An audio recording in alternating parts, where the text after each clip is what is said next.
तो hi everyone दोस्तों, तो आज आपके बीच लाने वाले हैं एसएससी जीडी और यूपी होमगार्ड से संबंधित क्वेश्चन आंसर जो आरआरबी ग्रुप डी में एग्जाम में भी पूछे जाने वाला क्वेश्चन आंसर है।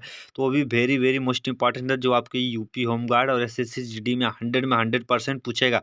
तो मेरे इस 40 क्वेश्चन को अच्छे से याद कर ले दोस्तों। तो चलिए हम अपने क्वेश्चन को पढ़ते हैं, फिर आपको उसका डायरेक्ट उत्तर बताना है और मेरे साथ याद करते हुए चलिए। तो चलिए हमारा पहला उत्तर है, ध्यान में याद करते हैं मेरे प्यारे दोस्तों। तो पहला उत्तर हमारा क्या है? हमारा भारतीय संविधान का संरक्षक किसे कहा जाता है? भारतीय संविधान का संरक्षक किसे कहा जाता है? तो मेरे प्यारे दोस्तों, किसे कहा जाता है? अगर आपको इसका उत्तर मालूम है तो कमेंट करें, नहीं मालूम है तो मैं आपको बता रहा हूँ, मेरे साथ याद करते हुए चलिए। इसमें हमारा राइट आंसर क्या है? ऑप्शन नंबर डी सही है। क्या सही है? क्या इसमें हमारा right answer? Option number D सही है। क्या है हमारे? क्या है? सर्वोच्च न्यायालय। क्या? सर्वोच्च न्यायालय। हमारा ऑप्शन नंबर डी है सही जवाब। तो अब आता है क्या हमारा दूसरा क्वेश्चन को ध्यान में रखते हुए अच्छे से याद करें। क्या नीति आयोग की स्थापना किस वर्ष हुई? मेरे प्यारे दोस्तों, नीति आयोग की स्थापना किस वर्ष हुई थी? तो मेरे प्यारे दोस्तों, किस वर्ष हुई थी? ऑप्शन नंबर सी है। क्या? 2015 में हुई थी। क्या? 2015 में हुई थी। तो अब बता क्या हमारा तीसरा क्वेश्चन जो वेरी वेरी मोस्ट इंपॉर्टेंट है आपके लिए। उत्तर प्रदेश में सबसे अधिक जनसंख्या वाला जिला कौन सा है? उत्तर प्रदेश में सबसे अधिक जनसंख्या वाला जिला कौन सा है? तो कौन सा है मेरे प्यारे दोस्तों? तो इसमें आपका राइट आंसर क्या है? ऑप्शन नंबर डी सही है। क्या? गाजियाबाद है जो सबसे अधिक जनसंख्या वाला जिला है। तो अब आता है कि हमारा चौथा क्वेश्चन को ध्यान में रखते हुए आपको याद करते हैं, बहुत ही वेरी वेरी मोस्ट इंपॉर्टेंट है। ऑपरेशन विजय किससे संबंधित है? मेरे प्यारे दोस्तों, ऑपरेशन विजय किससे संबंधित है? इसे थोड़ा ध्यान से पढ़ें मेरे प्यारे दोस्तों, और आप इसका उत्तर भी अच्छे से याद कर लें। तो कोई किससे संबंधित है? ऑप्शन नंबर बी, कारगिल युद्ध से संबंधित है। क्या? ऑपरेशन विजय किससे संबंधित है? कारगिल युद्ध से। तो अब आता है हमारा क्या? पांचवा क्वेश्चन, हर घर तिरंगा अभियान किस वर्ष शुरू हुआ था? हर घर हर घर तिरंगा अभियान किस वर्ष शुरू हुआ था? तो किस वर्ष हुआ था मेरे प्यारे दोस्तों शुरू? इसमें आपका राइट आंसर क्या है? 2022 में हुआ था। क्या? 2022 में हुआ था। ऑप्शन नंबर सी है सही जवाब। तो अब आता है कि हमारा छठवां क्वेश्चन को ध्यान में रखते हुए याद करें। मानव शरीर में हीमोग्लोबिन किस तत्व से बनता है? मानव शरीर में हीमोग्लोबिन किस तत्व से बनता है? तो किस तत्व से बनता है? तो मेरे प्यारे दोस्तों, इसमें आपका राइट आंसर क्या है? ऑप्शन नंबर बी, लोहा से बनता है। क्या? लोहा से बनता है। लोहा का हमें किससे मिलता है? हमें लोहा का हमें आयरन, मतलब फास्ट फूड से तो ये तो कभी नहीं मिलेगा। तो हमारा पालक से जैसे आयरन मिलता है बहुत ही ज़्यादातर। यही हमारा ऑप्शन नंबर बी है सही जवाब। तो अब आता है हमारा क्या? सातवां क्वेश्चन को याद करें। क्या? ध्वनि की तीव्रता किससे मापी जाती है? मेरे प्यारे दोस्तों, क्या क्वेश्चन है? ध्यान में रखते हुए पढ़ें। ध्वनि की तीव्रता किससे मापी जाती है? तो किससे मापी जाती है? तो ऑप्शन नंबर बी है सही जवाब। क्या? डेसिबल से मापी जाती है। क्या? डेसिबल से मापी जाती है। तो अब बता कि हमारा आठवां क्वेश्चन, विटामिन ए की कमी से कौन सा रोग होता है? मेरे प्यारे दोस्तों, विटामिन ए की कमी से कौन सा रोग होता है? इसमें आपका right answer option number C है। क्या? रतौंधी होता है। क्या? रतौंधी होता है विटामिन ए की कमी से। तो अब आता है कि हमारा रक्त में शर्करा की मात्रा नियंत्रित करने वाला हार्मोन कौन सा है? रक्त में शर्करा को नियंत्रित करने वाला हार्मोन कौन सा है? तो कौन सा है इसमें हार्मोन? ऑप्शन नंबर बी है, इंसुलिन है। क्या? इंसुलिन है जो रक्त की मात्रा को नियंत्रित करता है। सबसे हल्की गैस कौन सी है? मेरे प्यारे दोस्तों, सबसे हल्की गैस कौन सी है? ऑप्शन नंबर डी है सही। क्या? हाइड्रोजन है। क्या? हाइड्रोजन है। तब आता है कि हमारा इसमें आपको सभी टाइप के क्वेश्चन मिलेंगे मेरे पास। तो मैथ, हिंदी, इंग्लिश, इन सभी से संबंधित है, वेरी वेरी मोस्ट इंपॉर्टेंट। तो अब आता है कि हमारे एग्जाम श्रृंखला पूरी करें। श्रृंखला पूरी करें 2, 6, 12, 20 और क्वेश्चन मार्क। इसमें आपकी कौन सी श्रृंखला होगी जिससे यह पूरी होगी? तो कौन सी श्रृंखला है? तो मेरे प्यारे दोस्तों, हमारा ऑप्शन नंबर ए है सही। क्या? 28 है। इसको आपको अगर अच्छे से समझना है तो मेरे को कमेंट में बताएं, मैं आपको पूरे अच्छे से डिटेल में इसका एक वीडियो बना दूंगा। तो अभी आप थोड़ा सा दिमाग लगा के समझिए कैसे ये 28 हुआ है, और आप इससे थोड़ा कोशिश करने की, सॉल्व करने की कोशिश करें। नहीं मालूम होगा तो मैं आपको ज़रूर बताऊंगा। तब आता है कि हमारा 12वां क्वेश्चन, पुलिस थाना शिक्षक पुलिस थाना शिक्षक। पुलिस थाना शिक्षक क्या है? क्या है मेरे प्यारे दोस्तों? क्या यह विद्यालय है। जैसे पुलिस भी एक विद्यालय के ही रूप में है और थाना भी एक विद्यालय है। हाँ, पुलिस जैसे शिक्षक है और थाना विद्यालय है। शिक्षक विद्यालय ही बन शिक्षक पुलिस ही बनता है ना। तो अब आता है क्या हमारा 13वां क्वेश्चन को थोड़ा सा ध्यान में बारीकी से अच्छे से याद करें। यदि ये क्या यदि ए कामा बी का पिता है और बी कामा सी की बहन है तो ए सी से क्या संबंध है मेरे प्यारे दोस्तों? ए सी से क्या संबंध है? इसको थोड़ा ध्यान से और अच्छे से बारीकी से सोचें मेरे प्यारे दोस्तों। इसमें आपको क्या है? क्या आपको दिख रहा है? तो इस पे आपका राइट आंसर हम बता देते हैं अच्छे से याद करने। और भी कोई डाउट होगा तो मैं आपको बता दूंगा। कमेंट करें, मैं आपको जरूर जरूर बताऊंगा। इसमें आपका right answer option number D. क्या? डी मतलब दादा है। क्या? दादा है। अगर आपको इसमें कुछ भी थोड़ा डाउट हो तो आप मुझसे कमेंट करके बता सकते हैं। कमेंट में मैं आपको कमेंट जरूर चेक करूंगा। अब बताया क्या हमारा? यदि साउथ को RNTUG लिखा जाता है तो नॉर्थ को कैसे लिखा जाता है मेरे प्यारे दोस्तों? ध्यान से बारीकी से अच्छे से समझे। साउथ को क्या? साउथ को RNTUG लिखा जाता है तो नॉर्थ को कैसे लिखा जाता है? तो नॉर्थ को कैसे लिखा जाता है तो मेरे प्यारे दोस्तों इसमें आपका राइट आंसर क्या है? ऑप्शन नंबर सी है सही जवाब। क्या? MOPTI से लिखा जाता है। अब आता है हमारा क्या 15वां क्वेश्चन अच्छे से याद कर। एक व्यक्ति क्या? क्या मेरे प्यारे दोस्तों? एक व्यक्ति 10 मीटर उत्तर उत्तर 10 मीटर उत्तर जाता है।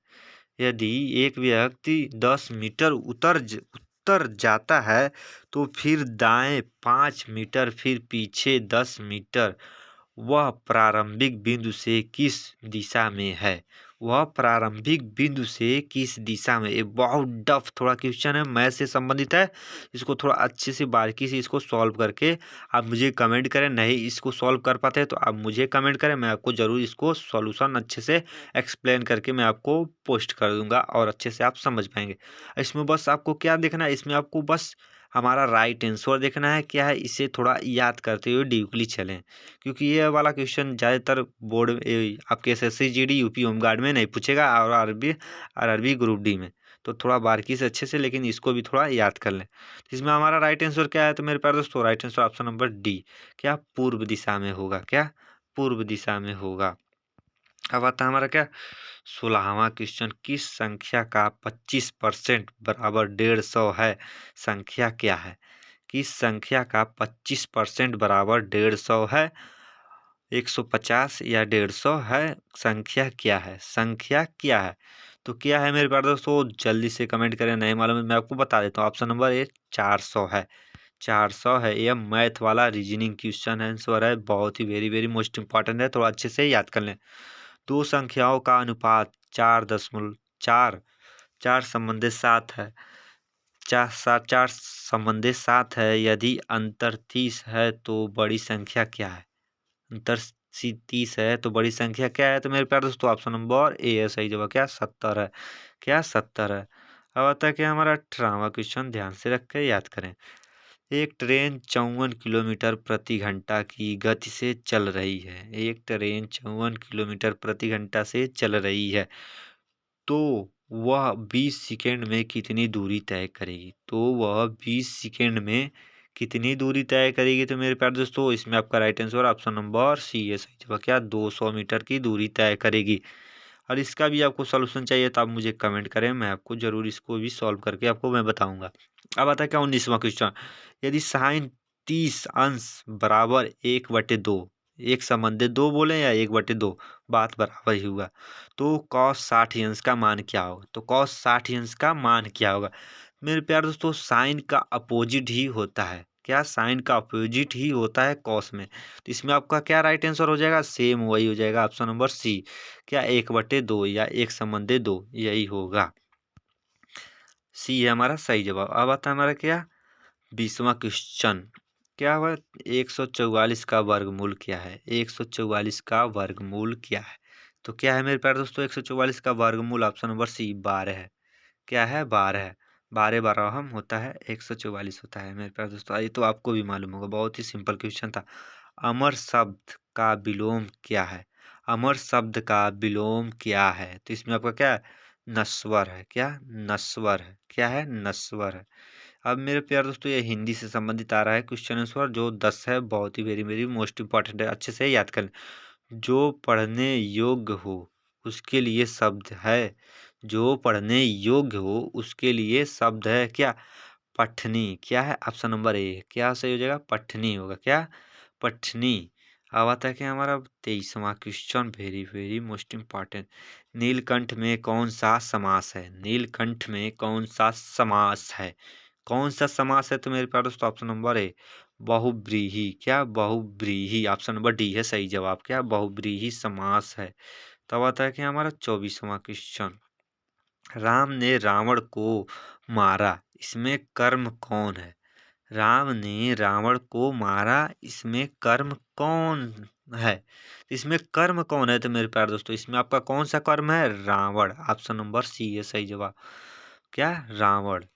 अब आता है कि हमारा 25वां क्वेश्चन, जो दूसरों का भला करता है उसे क्या कहते हैं? जो दूसरों की भला करता है उसे क्या कहते हैं? उसे क्या कहते हैं मेरे पास? जो दूसरों की भला करता है तो आपको क्या कहते हैं? ऑप्शन नंबर बी, परोपकारी कहते हैं। क्या? परोपकारी। अब आता है कि हमारा 26वां क्वेश्चन है, एफआईआर का पूरा नाम क्या है? एफआईआर का पूरा नाम क्या है? तो मेरे पास उसी में आपका राइट आंसर क्या है? ऑप्शन नंबर ए है सही जवाब। क्या? Option number A, first information report, यही आपका राइट आंसर है। अब आता है कि हमारा 27वां क्वेश्चन, भारतीय दंड संहिता आईपीसी कब लागू हुआ? भारतीय दंड संहिता आईपीसी कब लागू हुआ? तो क्या?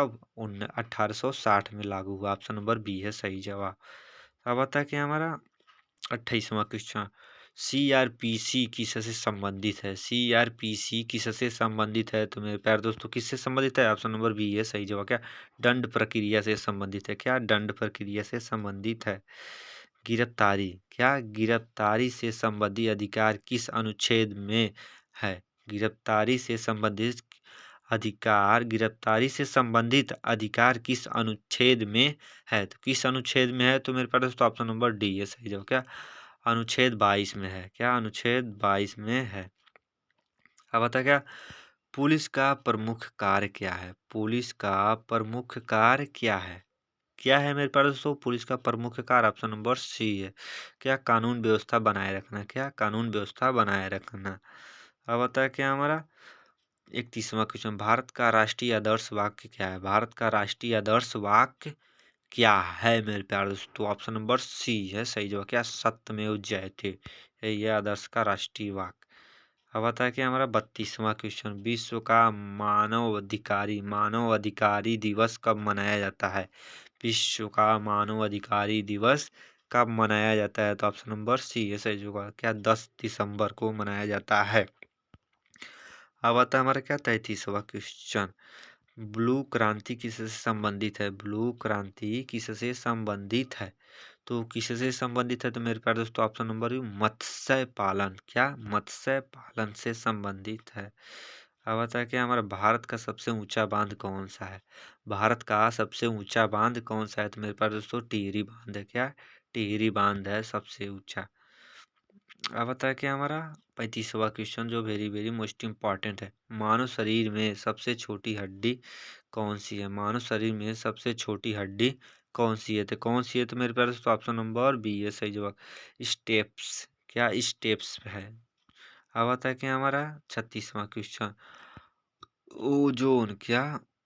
ओजोन परत किससे रक्षा करती है? ओजोन परत किससे रक्षा करती है? तो किससे रक्षा करती है? तो मेरे प्यारे दोस्तों ओजोन परत ऑप्शन नंबर बी, यूवी किरणें से रक्षा करती है। क्या? यूवी किरणें से रक्षा करती है। तो आई होप कि मेरे प्यारे आलू स्टूडेंट आपको ये वीडियो बहुत ही अच्छा लगा हो। आपको ये वीडियो बहुत ही अच्छा लगा हो तो मेरे चैनल पर नए होते एक लाइक और सब्सक्राइब करना। Thank you. जय हिंद, जय भारत, वंदे मातरम। दोस्तों आपके इसीलिए ऐसे ही क्वेश्चन लाते रहेंगे, एसएससी, जीडी, यूपी होमगार्ड और ग्रुप डी, आरआरबी, रेलवे से संबंधित।